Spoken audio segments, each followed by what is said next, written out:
তারপর এক সময় ঘুম পাবে, অন্ধকার আরো গাঢ় হবে, ট্রেন ছুটে চলবে। আর আমার তো আরো বদনাম ছিল, আমি চিৎকার করে করে কথা বলতাম। শুরু করি দিদিমা থেকে। আচ্ছা, দিদিমা দীপালি চক্রবর্তী, মা শেলি পাল। যখন জন্মভূমি হতো আমি স্কুলে পড়তাম, তো ছুটে ছুটে আসতাম, আমার পেয়েছিলাম। জীবনে আমার বাবার ভূমিকা ভীষণ ভীষণ ভীষণ। কিন্তু আমার অভিনেত্রী হওয়া বা অভিনেত্রী হওয়ার ইচ্ছে সবটাই আমার মাসিকে দেয়। সেখান থেকে ইন্টারভিউ দিয়ে পঞ্চম বেদ চর্যাশ্রমে ভর্তি হলাম। একটা সিরিয়াল করে বসে থাকতাম মাসের পর মাস। সব মহিলাকেই বলবো নিজের প্রতি না যত্নবান হবে। উনি সবসময় বলতেন, মাইয়া গো বড় বড় মাছ দিবা। যে জীবন আমাকে অনেক শক্ত করে দিয়েছে। পান থেকে চুন খসলে চোখ দিয়ে জল পড়তো, এখন আর চোখে জলটাই শুকিয়ে গেছে। আমাদের বাড়িতে যদি দুটো সন্দেশ আসতো, একটা সন্দেশ দুই ভাই ভাগ করে খেত, একটা আমি গোটা খেতাম। তো আমি যা ডিমার চালাতে পারি, আচ্ছা আচ্ছা ছেলেরা পারবে না। এখন আমাদের গিয়েই পাঠ পাবো এই মেন্টালিটি ছিল না। কিরকম হিরোইন দরকার? সুন্দরী নয়, কিন্তু 10 জনের মাঝখানে দাঁড়ালে যার দিকে নজরটা পড়বে। তোমার সাথে পাঁচের কিন্তু একটা সম্পর্ক আছে, দেখতে পাচ্ছি। সিরিয়ালটা আমি ছাড়তে পারি না কারণ ওটা আমার রোজগার।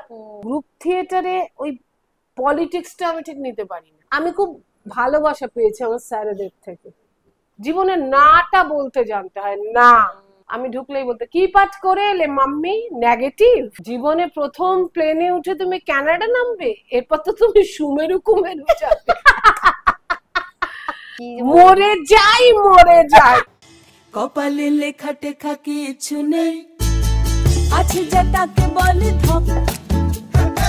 কপালে লেখা টেখা কিছু নেই, আছে যা তাকে বলে ধপ। গল্প জুড়ে তার শুরু হলো আবার বৈঠকে বৈঠক। গল্প জুড়ে তার শুরু হলো আবার বৈঠকে বৈঠক। আমাদের এই পর্বের স্পন্সর হলেন অন্নপূর্ণা স্বাদিষ্ট। একটা পাখিকে খাঁচায় আটকে রেখে ছেড়ে দাও, দেখবে সে উড়তে ভুলে গেছে। মানুষ হিসেবে আমার যে কি করার ছিল তাই তো ভুলতে বসেছি। প্রায় শুধু তোমার স্ত্রী হয়ে উঠেছি, শুধু তোমার স্ত্রী। আর সেখানেও আমার ভূমিকা ছিল 3 রকম। 1, তোমার সেবা যত্ন করা, যা একজন নার্সের কাজ। 2, তোমাকে পরিপাটি করে রান্না করে খাওয়ানো, যা একজন কুকের কাজ। আর 3, তোমাকে বিছানায় আনন্দ দেওয়া, যা একজন।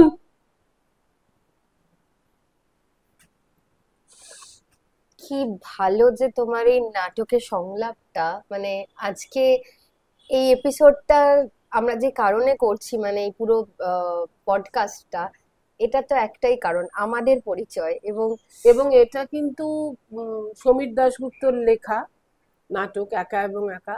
92 সালে আমি এই কথাগুলো বলেছিলাম মঞ্চে দাঁড়িয়ে। তুমি ভাবো, যেটা বুদ্ধবাবু এসেছিলেন, বুদ্ধদেব ভট্টাচার্য, যে আমি একটু 10 মিনিট দেখে চলে যাব। উনি কিন্তু পুরোটা বসে শেষ অবধি দেখেছিলেন। আর বলার কিছু নেই। আজকে আমাদের সাথে আছে চৈতালি দি। চৈতালি দির সাথে দেখা হওয়ার পর যে কত গল্প করে যাচ্ছি, মানে সেই কথাগুলো আমরা বিটিএস এ দিতে পারবো না, বিটিএস আমরা করিও না খুব একটা, কিন্তু পুরনো সেই স্মৃতি রোমন্থন করে করে এতক্ষণ। এবার আমরা একটুখানি সিরিয়াস আলোচনা করব, কিন্তু তার আগে আমরা প্রচুর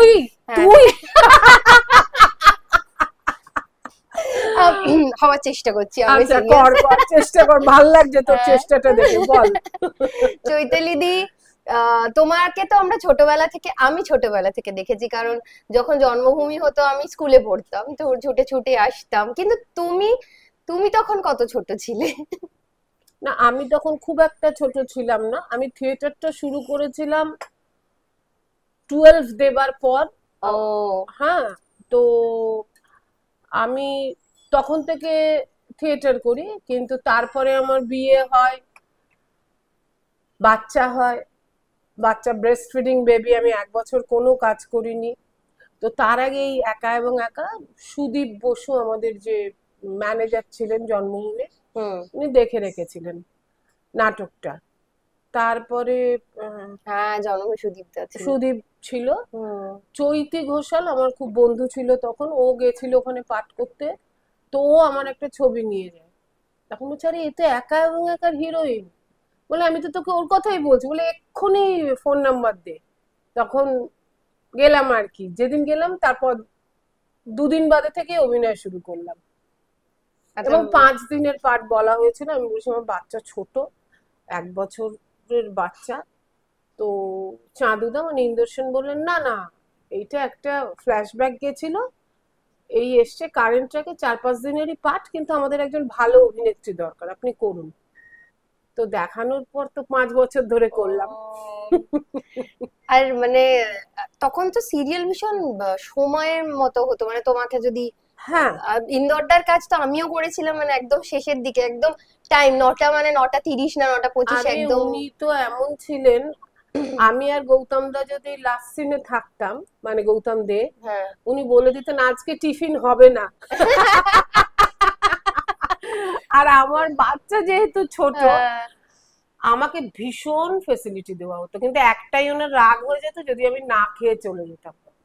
মানে একটাই প্যাকআপ হলেও আমাকে আটকে রেখে দিত যে না, খাবে দুপুরবেলা খেয়ে তারপর যাবে। এটা না তখন ছিল, আর এখন যেন মনে হয় 1:30টায় হলেও বলে ধাক্কা দিয়ে প্রায় বার করে দেয় যে যান যান যান, লাঞ্চটা বেঁচে গেলেই, লাঞ্চ বেঁচে গেলেই ভালো। এটা যিশু দাশগুপ্ত ভীষণ অফেন্ডেড হতেন যে না না না আপনি না খেয়ে গেলেন, মানে না খেয়ে গেলেন কেন, মানে ভাবা যায়। তখন তো মানে আমরা একটা পরিবার।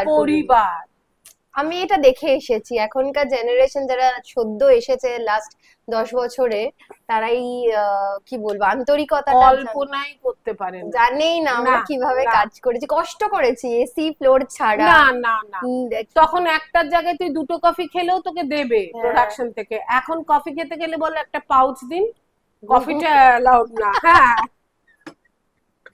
আগে সে ছিল না প্রোডাকশনে, কি চা নেবেন দিদি বলুন, চা দুধ চা করে সকাল থেকে হই হই রই রই।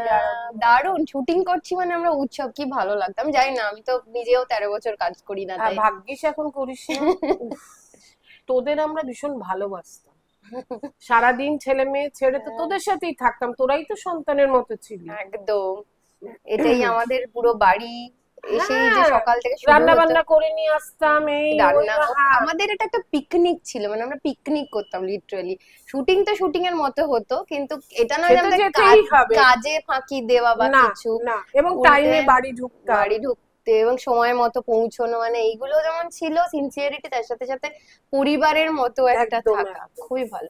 যাকে তোমার ছোটবেলার গল্পে যাই, যে তুমি একটা থিয়েট্রিক্যাল পরিবেশ থেকে এসেছো একদম। এবার তুমি বলো তোমার গল্প। যে আমার গল্প মানে শুরু করি দিদিমা থেকে। আচ্ছা। দিদিমা দীপালি চক্রবর্তী, মা শেলি পাল, বাবা পরিতোষ পাল, এরা সবাই ছিলেন নান্দিকারের মেম্বার। আচ্ছা, ঠিক আছে। আর মাসির পরিচয়টাও দিই, যেটা আমি সাধারণত দিতে চাই না যাতে লোকে আঁতকে ওঠে। আমার মাসি হচ্ছে লিলি চক্রবর্তী, নিজের মাসি। একদমই। 3 মামা, মাকে নিয়ে 6 বোন, মানে একটা মোটামুটি ফুটবল টিম আর কি। আর আমার দিদা ছিলেন অসম্ভব সুন্দরী, মানে ঢাকাতে তখন দিদা শাড়ির কোমরের কাছের পাটটা কেটে হাতে বসাতেন। হ্যাঁ, লম্বা ফর্সা, খুব সুন্দর দেখতে ছিল দিদুকে। আর অভিনেত্রী তো অসাধারণ ছিলেনই, নয়তো ছটা বাচ্চা সামলে একজন মহিলা নিজের সাজসজ্জা বজায় রেখে থিয়েটার করা, সংসারে তুমি যা যা বললে, খুশি করে এসে রেডি করে, তারপর এবং বাড়িতে অসাধারণ রান্না করে, কলসো থাকলে সবাই বলতো আমরা দীপালিদির পাশে বসবো, কারণ ওই ব্যাগটা খুলে নেবে। আমি মানে তখন বোধহয় ফার্স্ট ইয়ার সেকেন্ড ইয়ারে পড়ি, লক্ষ্মী পুজোয় দিদু একটা চিড়ে, মানে নারকোলটাকে চিড়ের মতো কেটে, বুঝতে পারছিস তাতে কতটা অত্যাবসার লাগে না, সেটাকে চিনির শিরায় ডুবিয়ে তুই, আমি যখন খাচ্ছি, আমি ধর আমি চিড়ে মিড়ে খাবো না, তুমি মুখে দাও। ওরে বাবারে স্বরলিপি, এটা মানে কল্পনা করতে পারবি না। আর কি রান্না, নিরামিষ রান্না, আমরা তো out and out non veg, কিন্তু নিরামিষ রান্না আমি দিদুর হাতে খেতাম।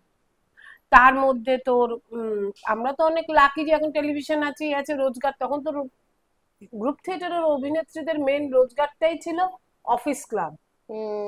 হ্যাঁ, সেইখানে গিয়ে রিহার্সাল করে একদিন নান্দিকার ছুটি তো সেখানে যাওয়া, মানে আমি কল্পনাই করতে পারি না। আমিও একসাথে অনেক কাজই করি, মানে যেমন আমার বাড়িতে আজ পর্যন্ত রান্নার লোক ঢোকেনি, আমি নিজে রান্না করি, পছন্দ করি করতে, বাড়ির কাজকর্ম করা এই করা, কিন্তু এত কাজ আমিও পারবো না করতে। সত্যি। আর তারপরে কি সুন্দর সবকিছু করতো, মানে তখন আচার ঘর গোছানো, হ্যাঁ বাবা দিদুর তো খেয়ে উঠে স্বভাবই ছিল, মানে একটা চাটনি যদি নাও হয় তেঁতুলটা গুড় দিয়ে, সেটা যে কি অসাধারণ মাখতো।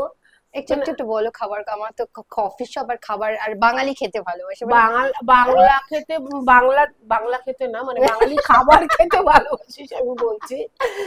একটা মানে ছানার কোপ্তা করে তার আলু দিয়ে ঝোল, মানে দিদুর হাতে আমি ইয়েটা খাইনি, আমিষটা খাইনি, নিরামিষটা আমার ছোট মামার বিয়ের সময় প্রচুর খাওয়া দাওয়া, কিন্তু আমি রোজ ওই দুপুরবেলা ঢুকে একটু নিরামিষ খেতাম। ধোকা, হ্যাঁ আমরা তো মিষ্টির দোকান থেকে কিনে নিয়ে গিয়ে কেটে কুটে বানাই, দিদি ওই ডাল ভিজিয়ে ডালটা বেটে নিজের হাতে শিলনোড়ায় বেটে বাটা মশলা দিয়ে রান্না করতো। আর আমি আবার একটু বেশি ফেভারিট ছিলাম কেন, আমার সাথে সবসময় নাটকের গল্প হতো ভীষণ, আর কিরকম কম্পিটিশন ছিল দেখ, মানে মাথার মধ্যে ঢুকিয়ে দিয়েছে। আমার বাচ্চাদের যেমন বাপ মারা বলে না তবে ফার্স্ট হতে হবে, আমি যখন 3 পয়সার পালা করি তো দিদু আমাকে শুনে বললো, শোনো কোন পাঠটা করছো? আমি কেয়া চক্রবর্তী যেটা করতেন সেটা করছি। কেয়া, সীমন্তিনী আর মঞ্জুর মধ্যে সব থেকে নাম হয়েছিল কিন্তু মঞ্জুর, বা 3টে হিরোইন ছিল। এইবার যেন আমি শুনি তোমার নামটাই বেশি হয়েছে। কি বলছে, না তুমি আমার নাতনি, আমাদের বাড়ির মেয়ে, তুমি অভিনেত্রী বাড়ির মেয়ে, তোমার এইটাই যেন হয়। তারপরে তার সেই দারুণ দারুণ ইমিটেশনের গয়না, সেগুলো আমাকে দিলে, এগুলো পরে তুমি পাঠ করবে। কিন্তু একটা যেটা আমি খারাপ করে ফেলেছিলাম, দিদুর খুব ইচ্ছে ছিল আসার, এইবার আমি রাধারমন তপাদার, উনিও নান্দিকারে ছিলেন, অজিতেশ নাট্য একাডেমি যেটা উনি ডিরেকশন দিচ্ছিলেন, ওনাকে এসে আমি বললাম দিদু আসতে চায়, আমি নিয়ে আসবো।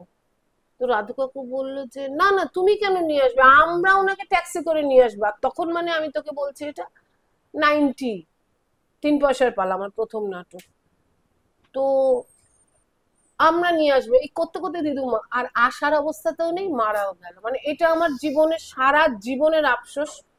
আমার মা মারা গেছে আমি যখন ফার্স্ট ইয়ারে পড়ি, মা আমার অভিনয় দেখেনি, দিদু আমার অভিনয়টা দেখতে পেলাম। এটা আমার খুব দুঃখ জীবনের। নিজেদের লোকরা দেখলে তারা যেভাবে রিভিউটা দেবে। আমি যেমন আমার মেয়ের প্রত্যেকটা নাটক দেখি, খুঁটিয়ে খুঁটিয়ে দেখি এবং ওকে বলি, আমার মেয়ে শ্রমনা, ও এখন থিয়েটার করছে, ওর ইচ্ছে না ও মেগা সিরিয়াল করবে, কারণ মাকে দেখছে বাড়িতে এসে কিরকম খিটখিট করে, ওই জন্যই ও করবে না। ও আমাদের হাসির কারণ কতটা আপনারা বুঝবেন জানি না, কিন্তু আমরা জানি কেন এটা হাসি না কান্না। আর এই মুহূর্তে বাচ্চা বাচ্চা ছেলে মেয়েদের হার্ট সব হচ্ছে দেবাশিস রায়, 1 নম্বর ডিরেক্টর থিয়েটারে, রাইটার ডিরেক্টর। তারপরে কি বলবো, ডট ডট দিতে হয়, লাইট মিউজিক স্টেজ, ওরে বাবা অসাধারণ। ওর সাথে আমিও একটা নাটক করেছি একক, তো সেটাতে ও খালি লিখেছে, মিউজিকটা করেছে, আর ডিরেকশন দিয়েছে দেবাশিস ঘোষ দস্তিদার, স্মৃতির সুবর্ণরেখা, একক নাটক। তো যাই হোক, তো মাম্মাম এখন ওদের সাথে নাটক করছে, মানে মাম্মাম না সরি শ্রমনা, হ্যাঁ এবার আমরা কেটে দেব। আচ্ছা না কাটিস না। তো ওর প্রত্যেকটা নাটক আমি দেখি এবং আমার যা যা মনে হয় সেটা আমি বলি, আর বলতেও হয় না, ও নিজেই বলে মা কি কি গন্ডগোল লাগলো, তাহলে আমার কি করা উচিত, এগুলো এখনো অব্দি আছে। মানে এইটা যেদিন না থাকবে সেদিন তো হয়েই গেল। শিল্পী তো রোজ শিখতে হয়, এটার জন্যই তো আমাদের তো পরিবর্তনটা আমরা দেখে এসেছি।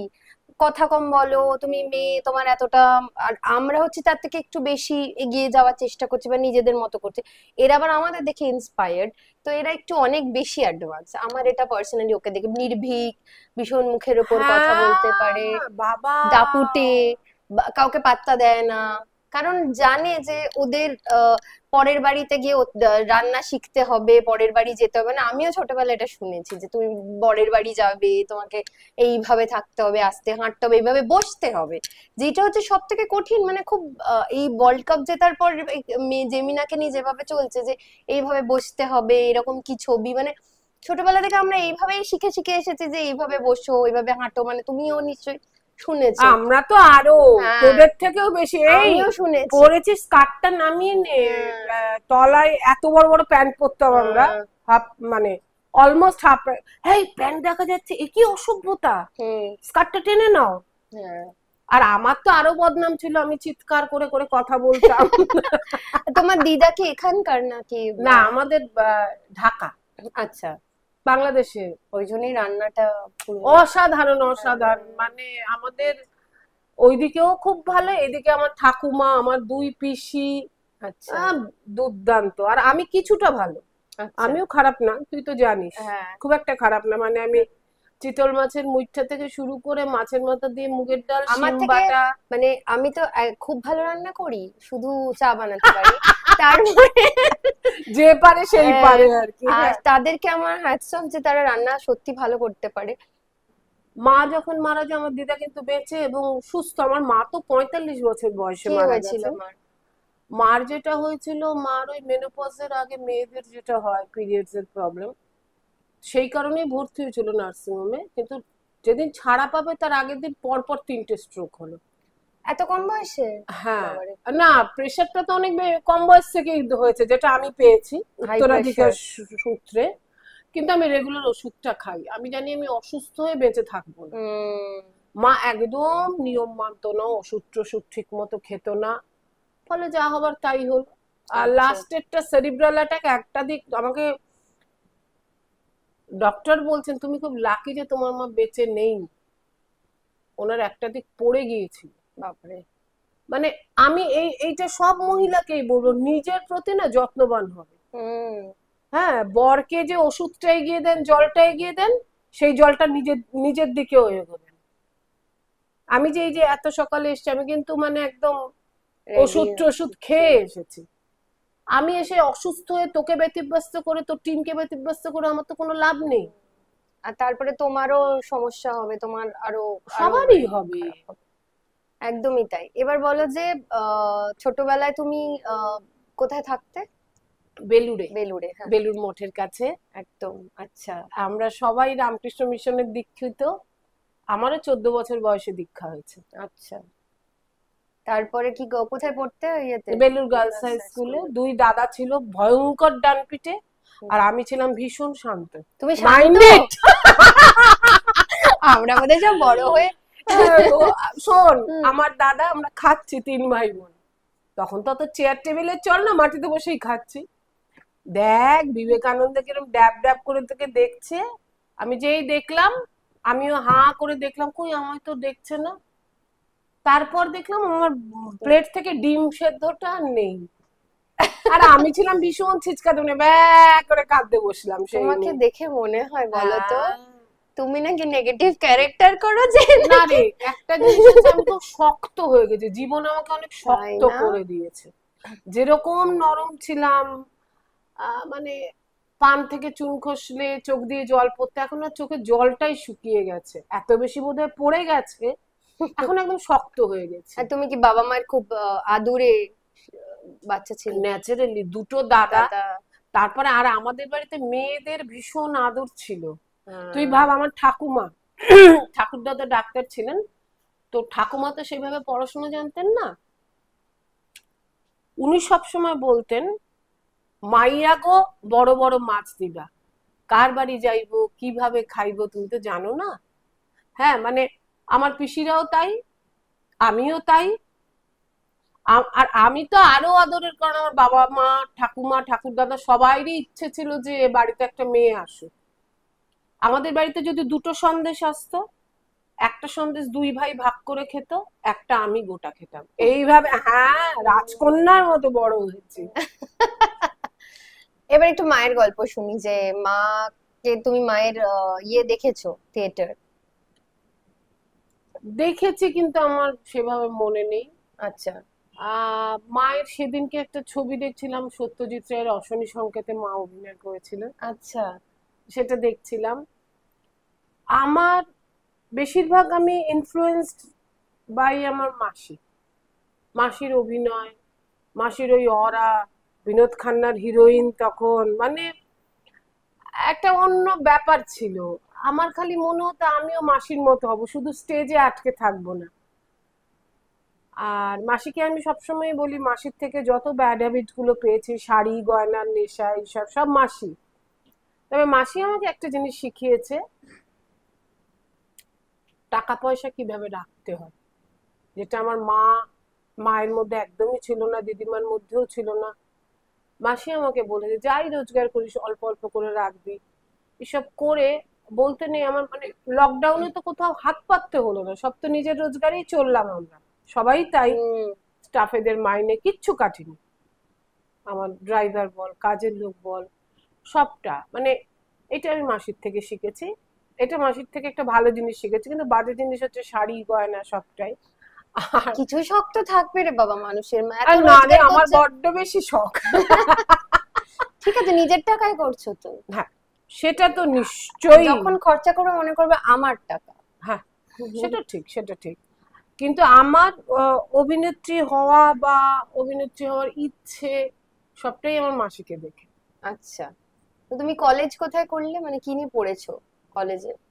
কিন্তু আমার খুব ইন্টারেস্টিং এডুকেশনাল ব্যাপারটা। আমি অ্যাকাউন্টেন্সি অনার্স নিয়ে বিকম পাস করেছি। কোথা থেকে করলে? আমি আমাদের বেলুড়ে লালবাবা কলেজ থেকে। আচ্ছা। তো তার আগে আমি বলেছিলাম আমার বাবাকে যে আমি অভিনয়টা করতে চাই। তখন বাবা, আমি যখন 12 পরীক্ষা দিই, বাবা নিয়ে এলো আমাকে পঞ্চম বৈদিকে শাওলিদির দলে। তখন ওখানে নাথবতী অনাথবধ বিরাট হিট নাটক। তো সেখান থেকে ইন্টারভিউ দিয়ে পঞ্চম বেদ চর্যাশ্রমে ভর্তি হলাম। মানে শাওলিদি একটা স্কুল খুলেছিল ওখানেই, তাতে ক্লাস নিতেন শম্ভু মিত্র, তৃপ্তি মিত্র, তাপস সেন, খালেদ চৌধুরী, শাওলিদি নিজে। আমার বাবাও শেখাতো ফোক সং, অর্ঘ সেন, মানে একটা কি বলবো, মোহিত চট্টোপাধ্যায়। একটা আমি তখন ওইগুলো বোঝার আমার ক্ষমতা ছিল না অতটা, কিন্তু একটা বিরাট বড় জায়গা থেকে ভিতটা শক্ত করে এগিয়েছি। মানে ভুঁইফোড়ের মতো চলে আসিনি। হ্যাঁ, ওদের কাছে রীতিমতো ক্লাস করতাম, পরীক্ষা দিতাম, অনেক কিছু বিষয়, থিয়েটারের সাথে বিজ্ঞানের কি সম্পর্ক, এরকম অনেক কিছু শিখেছি, অনেক কিছু। এটা কি পরীক্ষা মানে কলেজ চলাকালীন তুমি ক্লাসগুলো হ্যাঁ করছো? হ্যাঁ, এবং সেটা বেলুর থেকে যেতাম আমি পার্ক সার্কাসে। আর তখন যে কি জ্যাম থাকতো হাওড়া ব্রিজ, অধিকাংশ দিন হাওড়া থেকে হাঁটতে হাঁটতেও না বলবো, হাওড়া ব্রিজ দিয়ে দৌড়তে দৌড়তে গিয়ে ব্রেবন রোডে গিয়ে অন্য বাসে উঠতাম। মানে সে যে কি কষ্ট, সে কাউকে বলে বোঝাতে পারবো না। না এখন বলো, কারণ আমাদের সবার ধারণা যে গেলে একটু সাজলে অ্যাক্টিং করলে চলে এলে, তার পিছনের যে ওরে ইতিহাস। বাবা রে বাবা, 5 বছর খালি 17 ইঞ্চি পেতেছি আর তুলেছি পঞ্চম বৈদিকে, সুযোগ পাইনি। আমাকে শাওলি মিত্র বলেছিলেন, ক্লাস করছে, ক্লাসে কিন্তু বেশিরভাগ সাবজেক্টে আমি হাইয়েস্ট মার্কস পাচ্ছি। উনি আমায় বলেছিলেন তোকে দিয়ে অভিনয়টা হবে না, তুই আলোটা শেখ। আলোই তুমি শিখলাম। জিজ্ঞেস করেছিলে কেন হবে না? আমরা তো জেনজি নই, গুরু বলেছেন, তিনি বলেছেন করে। আচ্ছা। তো আমি যা ডিমার চালাতে পারি, আচ্ছা আচ্ছা ছেলেরা পারবে না এখনকার, কারণ ওরা তো ইলেকট্রনিক্স ডিমার, আমাদের ওই গাব্বা ডিমার। একাডেমির ওপরে উঠে ওইটুকু ঘরের মধ্যে আমি বুলুদা মানে শাওলিদির হাজবেন্ড, উনি আমাকে শিখিয়েছিলেন। পরের দিকে এমন হতো, পঞ্চমীর দিকে আমার শেষের দিকে, বুলুদা আসতেন না অফিস থেকে, তুই আলোগুলো সেট করে রাখবি। মানে এইভাবেই তুমি শিখেছিলাম। পঞ্চম বৈদিকে কেন গেলে, মানে তোমার তো পরিবারের সবাই নান্দিকারে ছিল। মানে সেই সময় আর নান্দিকারে কেউ ছিল না, নান্দিকারের পুরো পরিবেশটাই পাল্টে গেছিল। আচ্ছা। হ্যাঁ, বাবা লাস্ট আরেকবার গিয়েছিল, কিন্তু বাবা ছেড়ে দিয়েছিল, ছেড়ে দিয়ে পঞ্চম বৈদিকে এসেছিল। আমাকে একবার রুদ্র জেঠু বলেছিলেন, রুদ্রপ্রসাদ সেনগুপ্ত, যে তুই কিছু কিছু পার্ট তুলে রাখ, তুই কর আমাদের সাথে কাজ। কিন্তু বাবার সাথে ইচ্ছে ছিল না। আর আমরা কোনো বড়দের কখনো প্রশ্ন করি না, ঠিক আছে, বাবা যখন বলছে করবো না। ওই জন্য বাবা আমার চেয়েছিলেন। জীবনে আমার বাবার ভূমিকা ভীষণ ভীষণ ভীষণ। বেলুড় থেকে মেয়েকে নিয়ে আসতেন পঞ্চম বৈদিকে মেয়ে শিখবে বলে। তবে আমি যে পঞ্চম বেদ চর্যাশ্রমে শিখতাম সেই সময় বাবা যে কারখানায় চাকরি করতো সেটা বন্ধ হয়ে যায়। শাওলি দিয়ে আমার মাইনেটা দিয়ে দিত, অথচ আমাকে দিয়ে নাকি অভিনয়টা হবে না, লাইটটা শিখবো, মানে এই। না আমার জানতে ইচ্ছে করে, এখন খুব তাড়াতাড়ি লোকে ভীষণ ডিস্টার্বড হয়ে যায় যে হচ্ছে না, হবে না, হাত কেটে ফেলছে বা মানে তোমার 5টা বছর, আমরা তো আজকে 10 দিন অপেক্ষা করতে গেলে আমাদের অবস্থা, মানে এখনকার জেনারেশন বলা হয়, এই যে 5 বছর ধরে রাত্রিবেলা মন খারাপ নিয়ে যেতে, পরের দিন কি ভেবে আসতে? বাবা আচ্ছা, ঠিক সুযোগ পাবে, ঠিক দারুণ করবে, তুমি দারুণ করবে, সুযোগ পেলে ঠিক পাবে, চলো। আর আমাদের না জানি না এখনকার সবাই কি ভাবে, আমাদের গিয়েই পাঠ পাবো এই মেন্টালিটি ছিল না। সবাইকেই তো দেখতাম, অপেক্ষা তো তোমাকে করতে হবে, নিজেকে তো তোমাকে যোগ্য করে তুলতে হবে, যাতে তুমি সুযোগ পেলে নিজেকে দেখ ভাই আমি এটা পারছি, তাই না? 8 দিন 10 দিন বসে কি রে, কিছুই ব্যাপার না। শুটিং এর জন্য কতদিন বসেছো মোটামুটি তুমি? এই তো এখন বসে আছি, মাসে এখন একটা সিরিয়াল করে তাতে 3-4 দিন করে কাজ করছি, এটা গত 3 মাস ধরে চলছে। মাসের পর মাস, বছরের ওই বসাটা কি এখন তোমার কাজে দিয়েছে যে 5টা বছরের? আরে বাবা রে বাবা, না তারপরে কেন, আমরা যখন প্রথম জন্মভূমি করি তখন তো এত চ্যানেলও না, একটাই চ্যানেল দূরদর্শন, একটা সিরিয়াল করে বসে থাকতাম মাসের পর মাস যে কবে আরেকটা বড় পার্ট পাবো। সেটাও বসেছে। এখন ঠিক আছে হয়ে যায়, এখন তো অন্যান্য কাজও করি, আমি একটা অ্যাক্টিং স্কুল বলবো না, কলেজ 1,500 স্টুডেন্ট তাদের, সেখানে জয়েন করেছি, থিয়েটার করছি, সিরিয়ালও করছি, কিন্তু এখন আর একটা সিরিয়াল দরকার, মানে সব মিলিয়ে ঝুলিয়ে টুকটাক করে চলে যায়। আর আমার চাহিদা জীবনে ভীষণ কম, ভীষণই কম। এটা কি সেই সময় থেকে নিজেকে তৈরি করে নিয়েছিলে, মানে যে যাই করি অভিনয়টাই করব, তার জন্য চাহিদা বাড়াবো না বা কিছু? না তার জন্য চাহিদা বাড়াবো না, না আমাদের ছেলে মেয়েদের কাছে যত অপশন আমাদের কাছে তো সেগুলো নেই। 3 ভাই বোন, হ্যাঁ, বাবার কারখানা বন্ধ হয়ে গেছে, তখন কি কি কি খাবো, মাছ খাবো না ডিম খাবো না কি খাবো, দরকার নেই তো, ওই বাবা একটা তরকারি রান্না করতো সেইটা দিয়েই খেয়ে নিতাম। বাবা রান্না করতো, বাবা তোমাদের ঘর মুছতো, সব বাবা। এবং আমাদের বাড়িতে কোনো অনুষ্ঠান হলে সেদিন যদি আমার রিহার্সাল থাকতো, অন্যান্য আত্মীয় স্বজনরা অফেন্ডেড হতো, আমার বাবা কিন্তু আগে আমাকে খাইয়ে দিয়ে বলতো একটু শুনে নাও। এবং আমার বাবা সেই অর্থে তো বিখ্যাত কেউ নয়, ওই জন্য লেখা হয় না। আমার বাবা ছিল আমার ঠাকুরদাদার বড় ছেলে। যেদিন বাবা ঠাকুরদাদা যেদিন মারা গেলেন সেদিন বাবার 3 পয়সার পালার শো ছিল, 3 পয়সার পালার গানের লিডটাই করতো বাবা। বাবা কিন্তু মুখে আগুন না দিয়ে গিয়ে রঙ্গনাথে শোটা করেছে।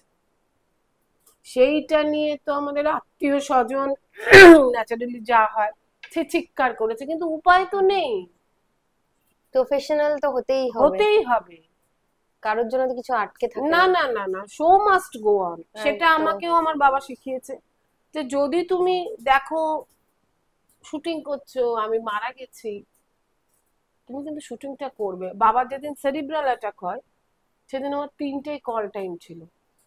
এবার আমি তো জানিস আমি কোনোদিনই ফ্লোরে ফোন নিয়ে যাই না। তাই নিয়ে যাও না? না না না, আমার মনে হয় দরকার নেই, ফোনটা থাক না। আচ্ছা, হ্যাঁ, যার জন্য কোনো মেকআপ আর্টিস্ট বা হেয়ার ড্রেসার যদি ফোন কানে নিয়ে আমার চুল বাঁধে বা মেকআপ করে, আমি সঙ্গে সঙ্গে বলবো না, আমি তো ফোনটা নিয়ে ফ্লোরে গিয়ে অ্যাক্টিং করি না, রাখো, নয় কথা বলো, বলে আমারটা চুলটা বা মেকআপটা ধরো। সবাই জানে। তো ঢুকতে যাবো, আমার দাদা বললো বাবা সেরিব্রাল অ্যাটাক হচ্ছে, বাবাকে হসপিটাল। আমি তো মানে হাত পা কাঁপছে। তখন বাবা আমাকে ওর মধ্যে বলছে তুমি তোমার কাজটা কিন্তু শেষ করে তারপরে এসো, তার আগে এসো। সেদিন আমি পুরো দিনটা শুটিং, মানে রাত 3টে কল টাইম, রেডি হয়ে ঢুকতে ঢুকতে ফ্লোরে 5টা, রাত্রিবেলা?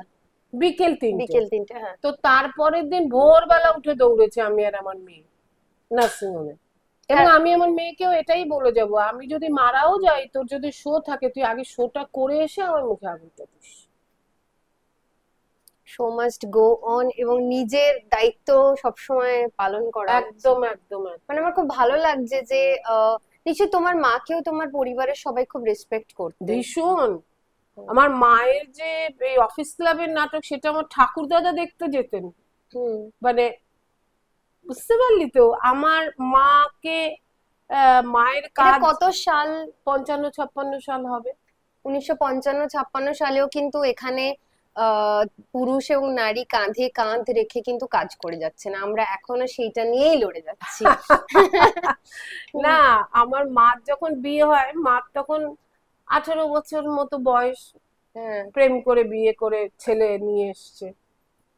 তা আমার ঠাকুমা একটা কাজ দিয়েছিল মাকে, 2 ছেলে 1 মেয়ে যখন স্কুলে যাবে, মানে আমার বাপির ছোট কাকু আর মনি, তুমি ভাত মেখে ওদের একটু খাইয়ে দেবে, তুমিও খাবে। ভাবতে পারিস? মা ওই ভাত মাখতো, হ্যাঁ, আলু সেদ্ধ মুসুর ডাল সেদ্ধ সব দিয়ে ভাত মাখতো, সবাইকে গড়াস গড়াস করে খাওয়াতো, নিজেও খেত।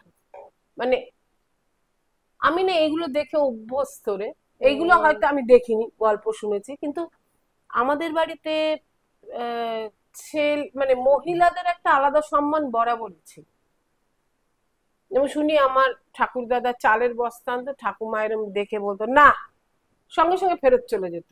আবার মানে আমাদের বাড়িটাই খুব মহিলা ওরিয়েন্টেড ছিল। এবার এই যে তোমার পড়াশোনা করতে করতে তুমি তো কাজ করছো, করে প্রথম তোমার কবে তুমি প্রথম নাটক করলে এই 5 বছরের স্ট্রাগলের পর? 5 বছরের স্ট্রাগলের পর আমি একটা কীর্তি করলাম, সেটা হচ্ছে আমি কস্টিং পড়তে ভর্তি হলাম, চান্স পেলাম, ভর্তি হলাম। সেটা ছেড়ে দিয়ে আমি রবীন্দ্রভারতীতে গিয়ে MA তে ভর্তি হলাম নাটক নিয়ে। বাহ, এরকম জেদ না থাকলে কি করে হবে? হলাম। আমি তো জীবনে ভেবেচিন্তে যা ডিসিশন নিয়েছি সব ভুল, যেগুলো না ভেবে নিয়েছি খুব ঠিকঠাক, তাই না? তো যাওয়ার পরে আমি 3 পয়সার পালা, বাবাকে ওরা খবর দিল অজিতেশ নাট্য একাডেমি থেকে হচ্ছে, অজিতেশ বন্দ্যোপাধ্যায়ের ভাই বাইরে থাকতেন, তিনি এসে নাটকটা করছেন। তো সেক্ষেত্রে তখন আমি, বাবা গেছিল, বাবার সাথে আমিও গেছিলাম, হয়ে গেল, ওদের শো হলো। এইবার ওদের যেদিন প্রেস শো, সেই দিনকে যে হিরোইন আর অজিতেশ বন্দ্যোপাধ্যায়ের ভাগ্নে করেছিল একটা পাঠ, তার বউ করেছিল হিরোইনটা, ওদের বিয়ের পর হানিমুন যাওয়ার কথা। সেটা ওদের আগেই ঠিক ছিল। এবার এরাও ডেটটা পেয়েছে, ফলে একটা গন্ডগোলের লাগলো, বললো যে প্রেস শো করবে তারই নাম যাবে। তখন ওরা রাগারাগি করে বললো তাহলে আমরা করবো না, মানে এটা জেদাজেদির জায়গা। তো এবার কে করবে, হাতে টাইম রয়েছে 10 দিন। তখন আমি গেলাম 3 পয়সার পালা, এবং প্রথম নাটকেই এতদিন যেগুলো শিখেছিলাম সেগুলো আমি প্রয়োগ করলাম। আর রাধারমন তপাদার আমাকে একদম ধরে ধরে ধরে ধরে অভিনয়টা করিয়েছিলেন। তখন তো আমি MA পড়ি, তো প্রথম নাটক থেকেই সবাই তো ভালোই বললো আর কি। একদম ছক্কাটা মেরে দিয়েছিলে। হ্যাঁ, রোলটাও খুব ভালো ছিল, আর পুরো অজিতেশ বন্দ্যোপাধ্যায়ের ডিরেকশন যেটা, তারই রেপ্লিকা হয়েছিল এই নাটকে। আচ্ছা, এবার যে পারলো সে পারলো, যে পারলো না সে পারলো না। আর তোমার মধ্যে যে খিদেটা ছিল 5 বছর ধরে না খেয়ে খেয়ে না খেয়ে খেয়ে ঝাঁপিয়ে পড়লাম, একদম মানে উগড়ে দিয়েছে একেবারে। আচ্ছা, যাই হোক, তোমার সামনে যে খাবারটা আছে সেটার নাম হচ্ছে টর্টিয়া র‍্যাপ। এটা হচ্ছে আবার বৈঠকের স্পেশাল টর্টিয়া র‍্যাপ। এটা তোমার জন্য আছে, এটাতে এগস আছে এবং চিকেন আছে, তোমার জন্য চিকেন টর্টিয়া র‍্যাপ আছে। থ্যাংক ইউ, থ্যাংক পোলো ইউ। Tortilla wrap. আচ্ছা, এবার আমরা খেতে খেতে কথা বলবো না, কারণ কষ্ট হয়, কিন্তু একটু খাবার না থাকলে সামনে ক্যাফেতে বসে, হ্যাঁ নিশ্চয়ই, আর এই তোর ক্যাফের খাবার যা, oh my God. Thank you, thank you. একটা কেক নিয়ে গেছিলাম, কি কেক নিলাম, আমন্ড এন্ড হানি। হ্যাঁ, হানি আমন্ড কেক 4 পাউন্ড নিয়ে গেছি, সে দুর্দান্ত। আজকেও নেবো, দেখি কি নেওয়া যায়, নেবো তো বটে। তোর ক্যাফের খাবার ভীষণ ভালো। Thank you. নাটকটা শুরু হলো, করছো। 3 পয়সার পালা থিয়েটার ওয়ার্কশপের ফেস্টিভ্যালে হয়, সেখানে অশোক মুখোপাধ্যায় আমাদের নাটকটা দেখেন। তো দেখার পর আমাকে উনি বললেন আমি বললাম যে আমার খুব ইচ্ছে আপনার সাথে একটা কাজ করব। তখন উনি আমাকে বললেন যে আমি একটা নাটক আমার কাছে আছে, আমি হিরোইন পাচ্ছি না, একা এবং একা। কিরকম হিরোইন দরকার? সুন্দরী নয়, কিন্তু 10 জনের মাঝখানে দাঁড়ালে যার দিকে নজরটা পড়ে। কিরকম খারাপ না, সুন্দরীর একটা ইয়ে আছে যে না এইরকমই সুন্দর। না, সেটা না, উনি বলছেন মানে তথাকথিত সুন্দরী এইটা নয়। কি লক্ষ্মী প্রতিমার মতো সুন্দরী? নয় নয়। তো অশোকদা বললেন যে আমার দরকার, ধরো 10টা মেয়ের মাঝখানে দাঁড়িয়ে আছে, কিন্তু তার এমন একটা কিছু আছে যে লোকে তাকেই দেখবে, এরকম একজনকে দরকার, একজন অভিনেত্রীকে নিয়ে। অভিনেত্রী মানে একটা গ্রুপ থিয়েটারের মেয়ে যে স্ট্রাগল করছে অ্যাক্ট্রেস হবার, তাকে নিয়ে নাটকটা। অসাধারণ নাটক। মানে একদম তোমার সাথে ম্যাচ করে গেছে ব্যাপারটা। হ্যাঁ, তো সেইটা আমার এত ভালো লেগেছিল স্ক্রিপ্টটা, সমীরদার স্ক্রিপ্ট, মানে ভাবা যায় না কি ভালো নাটক। সেইটা করতে করতেই আমার বিয়ে হলো। নিজে বিয়ে করলে না কি সম্বন্ধ? আমাকে মনে হয় তো সম্বন্ধের সামনে আমি বসে গান গাইবো। তো বিয়ে হলো, নাটকটা করতে করতেই প্রেগনেন্ট হলাম। নাটকটা করতে করতেই পশ্চিমবঙ্গ নাট্য একাডেমির অ্যাওয়ার্ড পেলাম, দিশারি অ্যাওয়ার্ড পেলাম, শ্যামল সেন স্মৃতি সম্মান পেলাম, সবই প্রেগনেন্ট অবস্থায়। কাজে মেয়ে যে অভিনয় করবে বোঝাই যায়।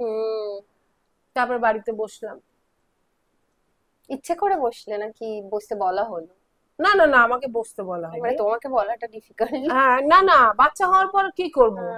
তো আমাকে তখন একজন যিনি পেডিয়াট্রিশিয়ান ছিলেন উনি বললেন, মা ব্রেস্ট ফিড করাও, এর চেয়ে ভালো কিছু হয় না। আমার মেয়ে কোনোদিন ল্যাকটোজেন, সেরেল্যাক, নেস্টাম কিচ্ছু খায়নি। 4 মাস ব্রেস্ট ফিড করেছে, তারপর আস্তে আস্তে খাবার খেয়েছে। তার মধ্যে ওই যে বললাম 1 বছর মেয়ের হলো, আমার কল এলো জন্মভূমি থেকে। 5 দিনের জন্য গেলাম, 5 বছর কাজ করলাম। তোমার সাথে 5-এর কিন্তু একটা হ্যাঁ, সম্পর্ক সম্পর্ক আছে, আছে, ঠিক দেখতে ঠিক পাচ্ছি ঠিক। তখন থেকে। এবং আমি প্রথম অভিনয় করেছি জন্মভূমিতে 5th অগস্ট। ওয়াও। মাম্মামের জন্ম 16th অগস্ট, তার কদিন আগে 5th অগস্ট আমি ফার্স্ট শুটিং করেছি জন্মভূমি, এটা আমার মনে আছে। যখন তোমার মনে হতো যে যাচ্ছি, এটা আমাদের একটা, মানে আমি খুব ফিল করতাম, যেহেতু আমি তো 11 দিন থেকে কাজ করি, কিছু করার ছিল না আমার, এই পুরোটাকে বাঁচাতে হতো। মানে ছেড়ে আসার সময় যে নিজের সাথে এবং মাতৃত্বের সাথে অভিনেত্রী যে লড়ে, বা ধরো কেরিয়ার সিলেক্ট করব নাকি অভিনয় সিলেক্ট করব, বা কেরিয়ার সিলেক্ট করবো না বা মাতৃত্ব, যেটা আমাদেরকে বলে এসেছে যে প্রজন্ম ধরে যে এটাই আমাদের কাজ, তখন কি করে লড়াইটা করতে? আমার না এটা কখনো মাথায় আসেনি, কারণ হচ্ছে আমার হাজবেন্ড হচ্ছে 1 নম্বর বাবা। বাহ। হাজবেন্ড হিসেবে তার প্রতি আমার অনেক বক্তব্য রয়েছে, যার জন্য আমরা আলাদা, কিন্তু বাবা হিসেবে কিছু বলার নেই রে। মানে মেয়ের শরীর খারাপ হলে রাতটা ও জাগতো। আচ্ছা। হ্যাঁ হ্যাঁ, এবং মেয়েও খুব ছোট থেকেই খুব বাবা অন্তঃপ্রাণ, অসম্ভব ভালো বাবা। আর আমার 2 পিসি, যাদের আমি বলি আন্টি আর মনি, তারা ভীষণ আমার বাচ্চাকে দেখেছে। বিশেষ করে মনির বাড়িতে তো মাম্মাম থাকতোই, ফলে আমার না ওইটা মনে হয়নি। কাজ করতাম, দৌড়ে এসে মেয়েকে নিয়ে আবার বাড়ি চলে আসতাম। বা ওর বাবা সারাক্ষণ মেয়ে কি খাবে, কি পরবে, কি করবে সব। মানে আলটিমেটলি যেটা আমি বলেছিলাম একটা কথায়, যে সোসাইটির খুব বড় ভূমিকা একটা, কারণ মেয়েরাই তো মা হতে পারবে, আর তো সম্ভব নয়। এবার মেয়েরা নিজেদের কেরিয়ারটাকেও কম্প্রোমাইজ করবে না, এখন তো করবেই না। তো তখন তোমার কাছে চয়েস ছিল, বাট এখন নেসেসিটি আমাদের কাছে। তো সেখানে সমাজের বড় ভূমিকা থাকবে যে তার বাচ্চাকে লালন পালন করা, সেটা তো তার মানে তোমার হয়েছে বলেই তুমি সেই চাপটা অনুভব কখনো করো? ফিল করিনি, না না। একজন মহিলার রোজগারে তার বাড়ির লোক খেতে পারবে, অথচ তার বাচ্চাকে দেখবে না, তাকে একটু আদর যত্ন করবে না, সেটা তো ঠিক নয়। একদমই তাই, তাই না? তো তারপরে তুমি যখন, মানে এরপর তো কাজ চলছে তোমার, যবে থেকে জন্মভূমি শুরু হলো, মোটামুটি কটা সিরিয়াল করেছো তুমি? এই বলতে পারবো না। বছর হলো? আমার মেয়ের জন্মের 97 থেকে এখনো অব্দি কাজ করছি। কত হলো? 28। 30 years অলমোস্ট। 28 বছর। 28 বছরের জীবন। তো তার মধ্যে আমি আকাশবাণীর ক্যাজুয়াল অ্যানাউন্সার ছিলাম, তো সব কাজই করেছি তো। করিনি যে তা না, এখন যেমন এমএটাও পাশ করেছিলে? এমএ আমি বিয়ের আগেই পাশ করেছি। আচ্ছা, ড্রামা নিয়ে তারপর আর পড়াশোনাটা আর না, পিএইচডি করব ভেবেছিলাম, সেটা আর হয়ে ওঠেনি।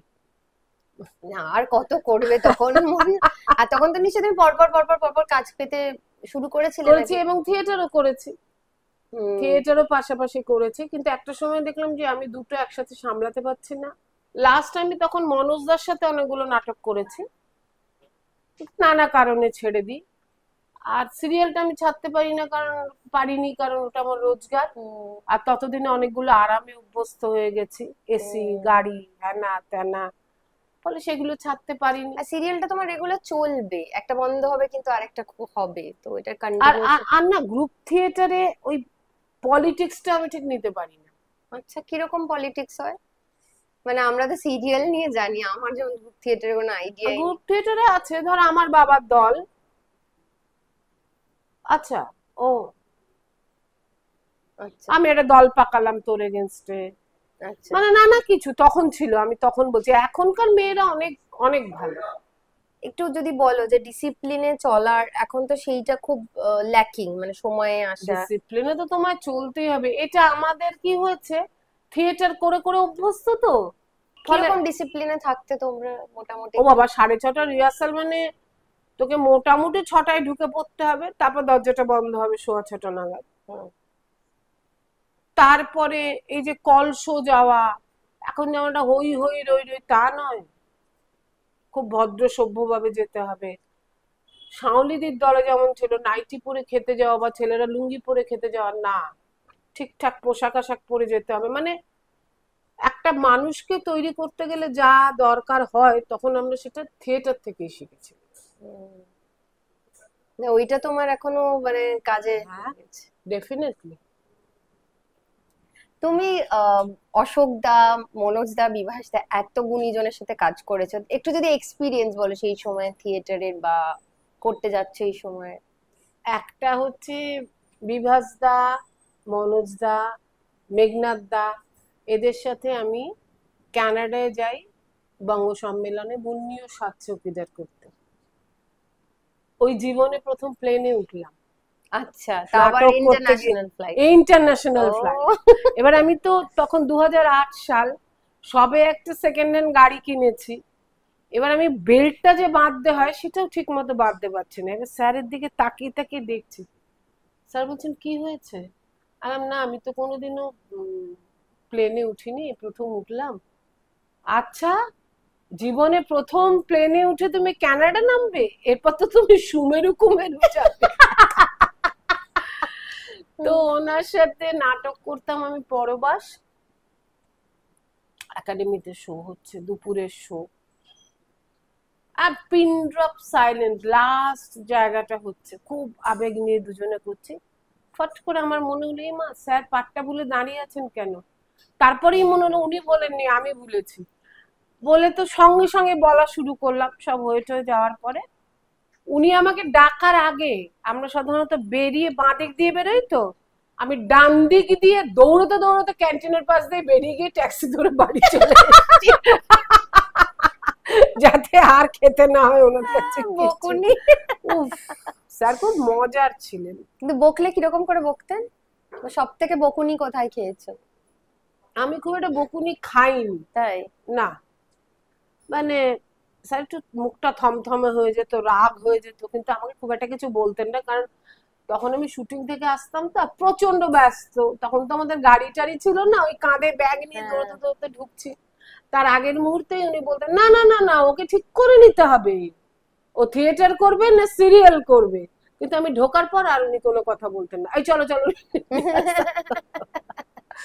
মানে আমি খুব ভালোবাসা পেয়েছি আমার স্যারেদের থেকে।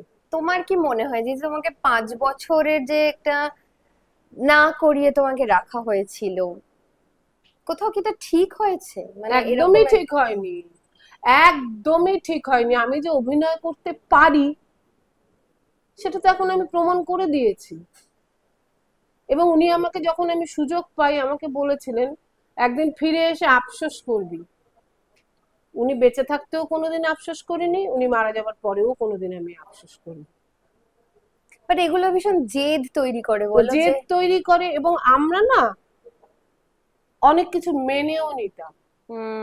যেটা তোমার কি মনে হয় না যে এখন যেটা করে ঠিক করে, যে মাঝে মাঝে বলা আরে উচিত? সুযোগটা তো দিতে হবে মানুষকে, তবে তো তুমি বুঝবে সে পারবে কি পারবে না, একদমই। তাই না? হ্যাঁ, সুযোগ তো, আমার মেয়েই তো বসবে না কোথাও গিয়ে, বসবে?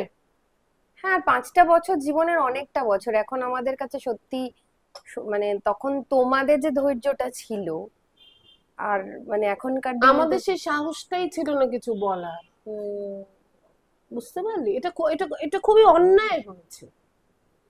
তবে একটা জিনিস ভালো লাগছে যে তুমি লাইটটা শিখেছো, মানে তূর্ণার সাথে একটা এপিসোড করেছি আমরা এখানে, বলছে যে এখন লাইটের জন্য মেয়েদেরকে দিয়ে লাইট করানো শেখানো যায় না। তোমার কি নিজে থেকে ইচ্ছে হতো, বা তোমার সময় আর কারা কারা করতো?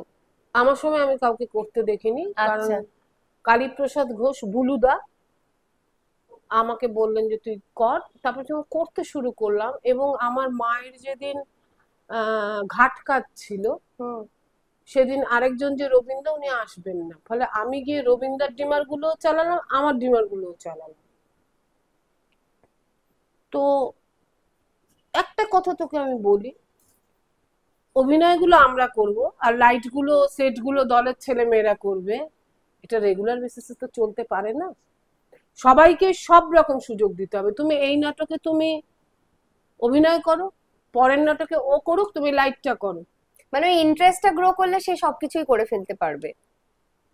আমার মেয়ে তো তিতুমিরে অত বড় পার্টটা করতো, তারপরে তো ড্রেস করতো, সবার কস্টিউম গুছিয়ে ব্যাগ নিয়ে দৌড়তে দৌড়তে গিয়ে। তোমার পর কোনো মেয়েকে দেখেছো লাইট করতে বা সেটের কাজ করতে? আমি সেটের কাজ তো করিনি, আমি শুনেছি দীপাদি নাকি খুব ইন্টারেস্টেড ছিল সেটের ব্যাপারে। দীপা দাস মুন্সি এখন যে, যখন বহুরূপীতে ছিল আমি শুনেছি যে দীপাদি সেটটা খুব ভালো বুঝতো এবং সেটের কাজ করতো। দীপাদি তো অভিনেত্রীও ভীষণ ভালো ছিল। লাইট লাইট আমি তো কাউকে দেখিনি, মানে তোমার এটা আমি আমি আমি I am the best. Yes, মানে আমরা সবাই সবকিছু পারি, শুধু ইচ্ছেটা থাকতে হবে। ইচ্ছেটা থাকতে হয় এবং ইন্টারেস্টটাও গ্রো করে। আর মেয়েদেরকে বড় বড় মাছের পিস খাওয়াতে হয় যাতে গায়ে জোর পড়ে। একদম বিমান নিয়ে বিয়ে নিয়ে। আজকে তুই কি কোনোদিন ভাবতে পেরেছিস এইরকম একটা জায়গা তৈরি করতে পারবি, এইভাবে আমরা সবাই আসবো, এইভাবে কাজ হবে? কেন? তোর তো ইচ্ছেটা দরকার ছিল। এই যে তুমি ধরো নেগেটিভ ক্যারেক্টার, মানে প্রচুর হিট নেই, এবার আমার জন্মভূমিতেও তুমি নেগেটিভ ক্যারেক্টারই ছিল। ওই প্রথম করলাম, ওই যে করলাম, তারপর থেকে আমাকে খুব কম লোক অন্য রোলে ভেবেছে রে, আমাকে নেগেটিভই দেওয়া হয়। ইনফ্যাক্ট মেয়ে তখন ছোট ছিল, তো জন্মভূমির সাথে সাথে বাড়লো, আমি ঢুকলেই বলতো কি পাঠ করে এলে মাম্মি, নেগেটিভ। সবাই বলতো নেগেটিভ নেগেটিভ। কিন্তু তুমি যে প্যাকাটি, মানে কিরণমালায় কম বড় বয়সীদের তো পপুলারই ছিলে, কিন্তু ছোটদেরও তোমার মানে দেখলে বাবা, আমি এরকম কোনো এক্সপেরিয়েন্স? সেটে ঢুকছি, হ্যাঁ, আর সেই সময় অনেক লোকজন আসতো দূর দূর থেকে ওই সেটটা দেখার জন্য। একটা বাচ্চার সামনে গিয়ে, আর আমি না যেই মেকআপটা করে ফেলতাম, আমি তখন এরকম করে কাশতাম না, কাশতাম হাই তুলতাম, মানে তখন থেকেই আমাদের শুরু হয়ে যেত যেরকম আমরা থিয়েটারে চরিত্রে ঢুকে গেলে, চরিত্রে ঢুকে যাওয়া। এবার আমি যেতে যেতে একটা বাচ্চা দেখি ওর মায়ের কোলে, মায়েরও কম বয়স বাচ্চা, আমি এরকম গিয়ে দাঁড়িয়ে তাকিয়েছি, ওর মা বলছে কে কে বলতো, কে বলতো, কে বলতো, পাকাটি মা। আমি আমি তখন বিগ বাজার ছিল, বিগ বাজারে জিনিসপত্র কিনছি, তো একটা বাচ্চা খুব ফুটফুটে, তার মা এনে বলে আমার ছেলে না আপনাকে খুব কপি করে। আমাকে কপি করে? কি কপি করো? সে চলে যাচ্ছে, আমি হঠাৎ আমার দিকে তাকিয়ে দেখি তার দুটো দাঁত নেই। বললে তাই, বললে তাই। একটু একটু অ্যাক্টিং করো প্যাকাটির মধ্যে, আমাদেরকে একটু দেখাও। প্যাকাটির একটা খুব মজার এক্সপিরিয়েন্স আছে, কারণ এই পার্টটা তো আমাকে দেবাংশুদা দিয়েছিলেন। মানে আমি ভাষা বলে একটা সিরিয়াল করছিলাম, তাতে একটা ভণ্ড মাতাজি এরকম পালকি করে যাচ্ছে এসকে মুভিজের, সেই পালকি করেই যাওয়া ছিল। একবার খালি আমি মুখ বার করে, আমাকে বলছে একবার মুখটা বার করবে, তো আমি একবার মুখ বার করে একটা লুক দিয়েছিলাম। কাট হওয়ার পরে দেবাংশুদা দৌড়ে এসে বলছে আমাকে, এই তোর সাথে আমি এতদিন কেন কাজ করিনি রে? বেটার লেট দেন নেভার। ভাষা শেষ হবার বোধহয় 7 দিনের মাথাতেই আমার একটা ফোন এলো, এই দেবাংশুদা কথা বলবেন। পুনম দেশমুখ বলে একজন ছিল এসকে মুভিজে। না দাদা বল, আমি না একটা জানিস তো রূপকথার গল্প নিয়ে আমি একটা সিরিয়াল করব, আচ্ছা তোকে আমি মেন রাক্ষসীটা রাক্ষসী আমার নাম কি বলে প্যাকাটি। যেই বলেছে আমি গড়িয়ে পড়েছি, তুমি আমার এই চেহারা, নাম হবে প্যাকাটি। তারপরে আমাদের যেদিন লুক সেট হলো, জয়তীদি বলে একজন আছে থিয়েটারের, উনি গেছিলেন আর আমি একদম কস্টিউম পরিয়ে, স্টারের লোকজন এলো। দেবাংশুদাকে আমি বললাম যে দাদা তুমি একটু পাঠটা পড়ো তো, কিরম ভাবে বলবো। তো পড়লো, পড়ে বলে এবার মুখস্থ কর। আমি বললাম কি মুখস্থ করবো? এটা মুখস্থ করবি না? না মুখস্থ হয়ে গেছে, তুমি তো পড়লে। পাঠটা করলাম, তারপর তো দেবাংশুদা এটা মরে যাইটা করো, কি মরে যাই এটা মানে আমার। আর এইবার কি হলো, এইবার আমি গ্রামে গঞ্জ থেকে গিয়ে যা পয়সা রোজগার করলাম, মানে মরে যাই মাচার শো, না মরে যাই শুধু কেন, অনেক কিছু। তো সেটা আমি সারা জীবনে তখনও অব্দি সিরিয়াল করে অত টাকা পাই, তাই না? আমি একটা জায়গায় গেছি শো করতে, প্রথমে বাজে একটা কাস্টিং বাজা, আমি বুঝতাম না, মানে তোর যা কাস্টিং সেই অনুযায়ী মিউজিক। সেটা আবার ছিল প্যাকাটি নাইট, মিউজিক বাজে না একে নেই। এবার আমি দাঁড়ালাম, দাঁড়িয়ে একদম প্যাকাটি করে হাসলাম, করার পর মরে যাই মানে ওই যে হাততালি সিটি চুপ করে, মানে ওটা খুব আমি এনজয় করতাম। হ্যাঁ অবশ্যই, মানে তোমার প্যাকাটি নাইটস মানে হ্যাঁ এই কারণেই তো আমার ফিল্মে কোনো ইন্টারেস্ট নেই, যা পার টেলিভিশন দেয় আমাকে। তুমি বলো যে নেগেটিভ ক্যারেক্টারের কত ভেরিয়েশন আছে, পজিটিভ তো কাঁদে না। ভালো তো কোনো শেষ নেই ভালো কেটে দেখে। আর আমরা ভেরিয়েশন অফ খারাপ করার কাজ। ইয়েতে কিরণমালায় শান্তনুদা এসে বসে থাকতো, তার টিম শেখাতো, শর্ট ফাইটিং করেছি, তারপরে রোপ শট দিয়েছি। রোপ শট কি না, এরকম গিয়ে টাচ করছি, ছিটকে পড়ে যাচ্ছি, সে পুরো গায়ে লাগিয়ে দড়ি লাগিয়ে।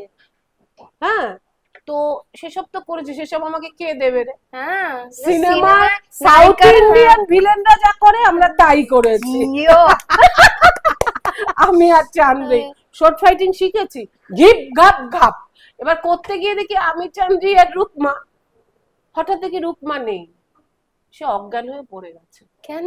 এত পরিশ্রম, আমাদের তিনজনেরই তো ম্যাক্সিমাম সিন থাকতো, তো ফলে মানে যাতা হয়েছে ওই সময় আমাদের সাথে, খুব মজাও পেয়েছি। আর ওই রকম রোল ক্যারিয়ারে একবারই আসে, এখনো তো আসেনি আর কোন রোল। না দেবাংশুদা কিন্তু খুব ইন্টারেস্টিং কাজ করতো, মানে আমিও বন্নি শিখাই একটুখানি একটা ক্যারেক্টার করেছিলাম, বেশি ভালো করেছিলি। হ্যাঁ খুব ভালো ক্যারেক্টারটাও এখন আমার মানে জীবনের শ্রেষ্ঠ ক্যারেক্টার আমার মনে হয়, শুধু চোখ দিয়ে অভিনয়। হ্যাঁ এগুলো মিস করে যে তখন আমাদের মনে হতো না যে কেন ছবি করি না। তুমি কেন ছবি করোনি? মানে কটা করেছো নিশ্চয়ই? আমি করেছি মেজ দিদি, তাতে আমি রেণুকা রায়ের পাঠটা করেছি, মেজ দিদি করেছেন দেবশ্রী রায়, বিশাল পাঠ হয়ে গেল। এবার প্রায় শুনি অমুকের অমুক ছবিতে আপনাকে পাঠ করতে হবে। কিসের পাঠ? না শাশুড়ি বউ বসে বসে সিরিয়াল দেখছে, তাতে টেলিভিশনে আরেকজন শাশুড়ি বউয়ের ওপর অত্যাচার করছে, আপনি সেই টেলিভিশনের শাশুড়িটা। আর না গো করবো না, হ্যাঁ অমুকের ছবি আমি যেই হোক আমি করবো না।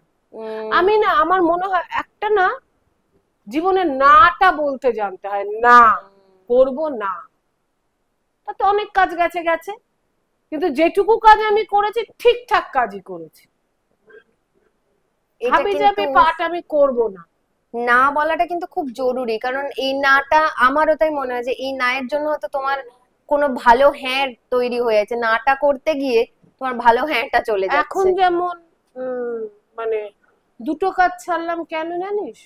এত অসাধারণ পারিশ্রমিক আমাকে অফার করা হলো, আমি পরিষ্কার বলে দিয়েছি না, ঠিক আছে ওয়েট করি না, দেখি না, কিছু না কিছু তো নিশ্চয়ই পাবো কাজকর্ম। তাতে তোমার ফল হয়েছে, ভালো হয়েছে, ঠিকঠাক হয়েছে। হ্যাঁ, আগেও তাই একদম। করেছি। না না না, আজকে তুই বল না, তুই অগ্নি পরীক্ষায় যেই টাকাটা পেতি, এখন যদি তোকে কেউ সেই টাকা অফার করে, আমি কিরণমালায় যেই টাকা পেতাম তার থেকেও কম টাকা আমাকে অফার করা হয়েছে একটা সিরিয়ালে, আমি পরিষ্কার বলে দিয়েছি না। না মানে এটা সত্যি। আর ভাবে যে আমাদের তো কোনো উপায় নেই, এটাই ব্রেড এন্ড বাটার, এটাতেই বোধহয় মেনে নেবে। না, ব্রেড এন্ড বাটার তো ডেফিনেটলি, কিন্তু এটা মানবো না। হ্যাঁ, এইটা হচ্ছে পুরুষ শাসিত সমাজে মহিলা হিসেবে আমাদের মাথা উঁচু করে দাঁড়ানোর জায়গা। কেন মানবো? একটা ছেলের থেকে আমি কোন অংশে কম অভিনয় করি? একটা ছেলে যে এফোর্টটা দেয় তার থেকে আমি কত রাত্রিবেলা এই যে বল ঝোড়ো বস্তিতে একটা কাপুরের একটা সিরিয়ালের লোডেড গান নিয়ে আমি দৌড়াচ্ছি হিরোইনের পেছন পেছন শাড়ি পরে, তারপর তাকে মারলাম, গুলিটা বেরিয়ে গেল। তো এই শট গুলো তো আমি দিচ্ছি। ভালো ভালো শট দিয়েছো তুমি, ভেবেই কিরকম লাগছে। আমি খুব লাকি, আমাকে ডিরেক্টররা খুব ভরসা করেছেন। এই যে এখন এই যেটা করছি আমি সিরিয়াল চিরদিনই তুমি যে আমার, ক্লিপিংসটা আমি দেখাবো, মাথায় একটা বীরের মধ্যে আগুন, হ্যাঁ একটা হ্যাঁ, আর দুটো হাতে দুটো মালসায় আগুন, বীরের ওপর মালসা দেওয়া, হাতের উপর মালসা, সেই নিয়ে আমি জয় মা রুদ্র মাতঙ্গীর জয় বলছি আর ঘুরছি।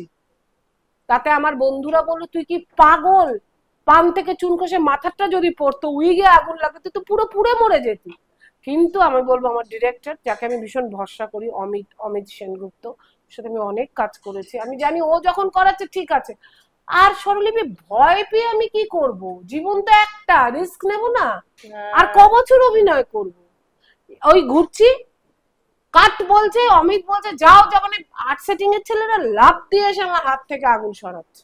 তো এই সপ্তাহে এই মাসখানেক আগে দিয়েছি, রাত্রির 11টায় শুট করছি আমি আর অব্র, আমি হা হা হা হা করে হাসছি বাইরে, ওই মাথায় ঠাকুরের মূর্তি নেওয়া, একটা কুকুর ল্যাজ নাড়তে নাড়তে এসে লাফ দিয়ে উঠলো আমার থাইয়ে, উঠে নাক ঘষছে, তার এত আনন্দ হচ্ছে, এদিকে আমার মাথায় এসে ডিরেক্টর আর কাট বলতে পারছে না, তার এত হাসি পেয়েছে। মানে এই শটগুলো তো দিয়েছি বলবো না, দিচ্ছি উইদাউট এনি প্রোটেকশন। আর তোমার এই সবাই বলে না বয়স হয়ে যাচ্ছে শরীরে, এটা কি তোমার মনে হয় যে তোমার থিয়েটার অনেকটা সাহায্য করেছে? আমি এখনো রেগুলার এক্সারসাইজ করি। আচ্ছা, নেশা ভাঙ করি না তা না, কেন করবে না? করি মানে পান জর্দাটা খাই, আচ্ছা, সেটা আস্তে আস্তে কমাচ্ছি। তুমি পান করো না? পান খাও না? পান করি, আচ্ছা, কিন্তু সেটা পরের দিন শুটিং থাকলে তো ডেফিনেটলি নয়। হ্যাঁ, আর আমি পান করি আনন্দে, দুঃখে নয়। কাজ নেই বলে কখনো আমি খাই না, কারণ তখনই মনে হয় আরো খাই। দু পেগের বেশি আমি এমনিও খেতে পারি না। স্কচ খাই, ভাই এইটুকু রোজগার তো করি, এইটুকু তো করতেই হবে। মানে ওই দুঃখে আমি কখনো পান করি না, আনন্দে করি। এই উফ, দারুণ দারুণ, তোমার সাথে কথা বলে এত ভালো লাগছে। মানে হ্যাটস অফ টু ইউ, যেভাবে তুমি তোমার কি বলবো জিনিসগুলোকে খুলে ধরলে, যেটা খুব জরুরি জানো তো। মানে এখনকার দিনে আমি ভাই বলবো না, আমি একটু আরে ক বছর বাঁচবো রে ভাই, এখনো যদি না খুলে বলি আর কবে খুলবো? স্বর্গে গিয়ে যদি থাকে সেটা। না, তোমার জীবন তুমি কিভাবে বাঁচবে তুমি ডিসাইড করবে। আমি ডিসাইড করব, এবং আমি মাথার ঘাম পায়ে ফেলা পয়সায় সেটা ঠিক করব এক্স্যাক্টলি কিভাবে আমি কাটাবো। আমাকে তো কেউ পয়সা ধরে দিয়ে যাচ্ছে না। তোমার পরবর্তীকালে কোনো প্রেম হয়নি? মানে এই যে তোমার সঙ্গীর অভাব বা কখনো? না, ওটা আমার একজন সঙ্গী আছে। ঠিক আছে। না, এটা তো খুব হয় যে মনে হয় যেটা বলে, মানে আমার যদিও না না, সঙ্গীটা না স্বরলিপি প্রপার না হলে আবার খুব মুশকিল। ওই ভয়েই আমার বিরক্ত লাগে। হ্যাঁ, যে আদৌ তার সাথে কি যে কারণে মেশা গল্প হবে কিনা, সেই গল্পটা আবার আমার পছন্দ হবে কিনা। খুব বোকা বোকা হলে তো ভীষণই মুশকিল। সেটাই। কিন্তু এই ব্যাপারে আমি খুব লাকি। এটা থাকা ভালো, কারণ মাঝে মাঝে মনে হয় যে একটা কেউ থাকলে পাশে, আমারও ইচ্ছে করে যে আমারও দুঃখ হয় সেই সময়টা যদি আমার তাই তো নিশ্চয়ই। ঠিক আছে, তোমার সাথে দারুণ আড্ডা হলো এবং তুমি খুব খোলা মানে দারুণ আড্ডা দিয়েছো। এবার তোমাকে একটুখানি চেষ্টা করছি ফাঁপড়ে ফেলা, কিন্তু আমাদের কোয়েশ্চেন গুলো খুব সোজা সোজা। হ্যাঁ, কম ফাপড়ে তো ফেলিস এখন আর কি করবে? বল বল বল। আচ্ছা, তোমার ঝটপট আগুনে ঝাঁপ দেওয়া শুরু করো। সেটা যে তুমি এমনিও অনেক অনেক আগুন টাগুন নিয়ে খেলেছি। হ্যাঁ, এই মুহূর্তে তোমার সবচেয়ে পছন্দের ওটিটি সিরিজ? ঝটপট। ও ঝটপট বলতে হবে। ডাব্বা কাটল। ভালো লেগেছে? হেভি হেভি হেভি, আমারও দারুণ লেগেছে। তোমার মাসির সব থেকে পছন্দের অভিনয় কি? আমার হ্যাঁ, আচানক। আচানক। বিনোদ খান্নার হিরোইন ও। লিলি চক্রবর্তী। ও। আর একটা না, এতে সিনেমাটা আমি নাম ভুলে যাচ্ছি, দোলে দোদুল দোলে হ্যাঁ। একদিকে উত্তম কুমার একদিকে তরুণ কুমার, কি নাম সিনেমাটা?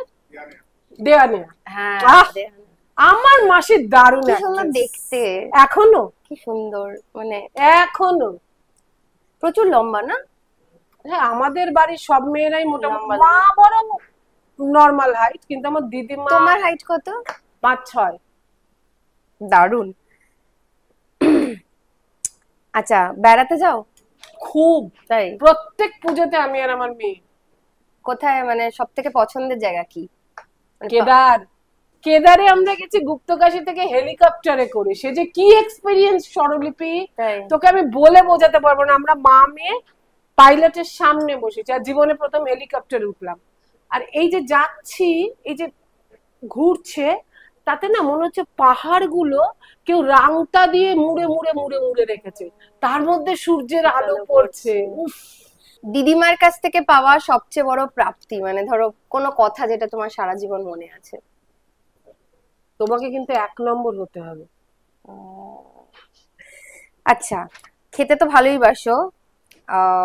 ফুচকা না আমার দোকান থেকে খাওয়া মিক্সড ফ্রুট কেক, যেটা তুমি আগের দিন খেয়েছিলে, honey almond cake? Honey almond cake, definitely. Thank you so much, খুব মজা হলো, কিন্তু এখনো শেষ হয়নি। তোমাকে কিছু গিফট দেবো এবং তোমার থেকে আরো কিছু তোমার থেকে শুনবো থিয়েটারের বা কিছু কি পার্ট। তো আগে একটু গিফট দিয়ে দিই। তোমার জন্য আছে প্রতিক্ষণের তরফ থেকে 30% এর একটা ভাউচার। Thank you. ডেজের তরফ থেকে আছে 30% ডিসকাউন্ট ভাউচার। লাস্ট্রাদার তরফ থেকে আছে 30% ডিসকাউন্ট ভাউচার। আমার তরফ থেকে আছে একটা 1000 টাকার ভাউচার। ও বাবা রে বাবা। আচ্ছা, চশমা, আমার চশমাটা ও স্টোর থেকে নেওয়া, তো তোমার জন্য ও স্টোরের তরফ থেকে আছে একটা 25% এর একটা ডিসকাউন্ট ভাউচার। আচ্ছা, এবার একটু সাজগোজ, সেটা হচ্ছে বি বনি, অনেকগুলো ওদের স্যালন আছে, তার তরফ থেকে আছে একটা 500 টাকার অফের ভাউচার। এটা হচ্ছে হাটারি গ্রিলস এর তরফ থেকে আছে 750 এর একটা ভাউচার। বাহ। আরেকটা আছে, আর অন্নপূর্ণা স্বাদিষ্টের তরফ থেকে আছে একটা গিফট হ্যাম্পার। ওরে বাবা, তো প্রচুর কিছু হয়ে গেল। এবার আমরা শেষ করব যে তুমি এখনকার জেনারেশন মেয়েদের জন্য যদি কিছু বলতে চাও, যদি পুরো শোটা আমরা মেয়েদের জন্যই করছি। যেটা আমি আমার মেয়েকে বলি, সেই কথাটাই আমি সবাইকে বলছি, জীবনে কখনো খরগোশ হয়েও না, কচ্ছপ হও। এইটুকুই বলবো। একদমই তাই। যে সব তাড়াহুড়ো করে চটজলদি যে সাফল্য, সেটা বেশি দিন হয় না, বরং কচ্ছপের মতো ধীর গতিতে এগোও, স্লো বাট স্টেডি ওয়েতে সবকিছু কর। দারুণ। এবার তুমি এখন এই মুহূর্তে তুমি কি করছো? নাটকে, থিয়েটারের কোনো? থিয়েটারে আমি এখন একটা একক নাটক করছি, দেবাশিস রায়, যার সম্পর্কে বললাম। ওর লেখা, ওর মিউজিক, ডিরেকশন দিয়েছে দেবাশিস ঘোষ দস্তিদার, বেলঘরিয়া হাতে করির। সেই নাটকটা করছি। তার অনেক শো আছে। কি নাম নাটকটার? নাটকটার নাম হচ্ছে স্মৃতির সুবর্ণ রেখা। একটু পাঠ করো, এটা দিয়ে আজকে আমরা এখানে অনুষ্ঠানটা শেষ করব। দূরপাল্লার ট্রেনের সাইড লোয়ার বার্থ আমার খুব প্রিয়। গভীর রাতে প্রায় সবাই যখন ঘুমিয়ে পড়ে, তখন একা একা বড় কাঁচের জানলা দিয়ে তাকিয়ে থাকতে ভালো লাগে। কাঁচের জানলার ওপারে থাকে চলন্ত অন্ধকার, মাঝে মাঝে একটা দুটো হলুদ সাদা বিন্দুর মতো আলো ছিটকে সরে সরে যায়। অনেক দূরে কোনো বাড়িতে বা কারখানায় কেউ হয়তো জেগে আছে, ওই আলো সেই জেগে থাকার চিহ্ন। সেই সব চিহ্নগুলোকে অবহেলায় পেছনে ফেলে ছুটে চলে রাতের এক্সপ্রেস ট্রেন। জীবনের মতো আমার মনে হয় এই কাঁচের জানলাটাই জীবন। হঠাৎ সে আমাকে এক স্টেশন থেকে দৌড় শুরু করে আরেক স্টেশনে নিয়ে যাবে। যেতে যেতে অনেক অন্ধকারের মাঝখানে ভেসে উঠবে বিন্দু বিন্দু আলো। ওই আলোর বিন্দুগুলো দেখার জন্যই তাকিয়ে থাকতে হবে জানলার বাইরে। তারপর এক সময় ঘুম পাবে, অন্ধকার আরো গাঢ় হবে, ট্রেন ছুটে চলবে, আর বাইরের আলোর বিন্দুগুলো আমার অগোছালো স্বপ্নের ভেতর ঢুকে পড়বে। মরে যাই আমাদের আজকের অতিথি চৈতালি দি গ্রুপ থিয়েটারে প্রথম অভিনয় করেন কোন দলের হয়ে?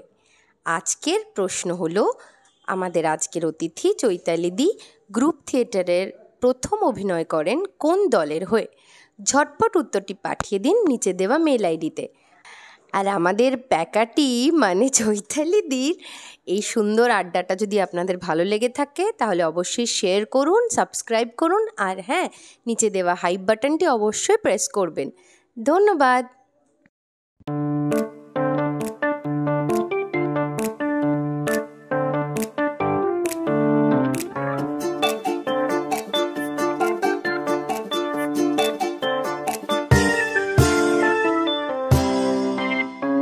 দশভুজা নাশে ভুল তো তার হয়, তার জীবন জুড়ে হাজারো পরাজয়, তবুও তার পথে থামার প্রথা নেই, আগলে যায় সরে চলার খেয়ালে, সীমানা ভোলার দুরানা সেই। কপালে লেখা টেখা কিছু নেই, আছে যা তাকে বলে ধক। কপালে লেখা টেখা কিছু নেই, আছে যা তাকে বলে ধক। গল্প জুড়ে